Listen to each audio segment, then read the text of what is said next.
అయితే నిజంగా ఒక విషయం ఏంటంటే ఇక్కడ వచ్చిన తర్వాత వింటున్న తర్వాత ఇంత స్పందన వస్తుందని నేను కూడా ఊహించలేదు. ఇప్పుడు మనం కానీ అయింది మంచిగా టీ కూడా తాగి ఆయన ప్రత్యేకంగా మనం అడగగానే యాక్సెప్ట్ చేసినాడు. దానికి కూడా మనం ధన్యవాదాలు చెప్పాలి.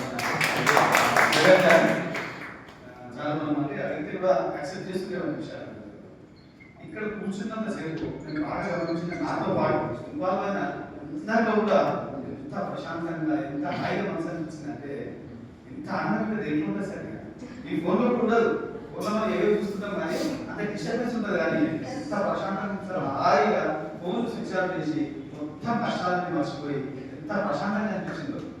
నిజంగా మనిషి ఎంత ప్రశాంతంగా ఉండి ఎంత నవ్వుతా ఉంటే ఎంత మనసులో కన్ఫ్యూషన్ లేకుండా ఇతరులను కూడా ప్రశంసిస్తూ ఉంటా ఉంటే ఆ మనిషి యొక్క నిజంగా ఆయుష్ కూడా పెరుగుతుంది. వాస్తవం ఆయుష్ కూడా పెరుగుతుంది, ఆరోగ్యం కూడా మంచిగా ఉంటుంది.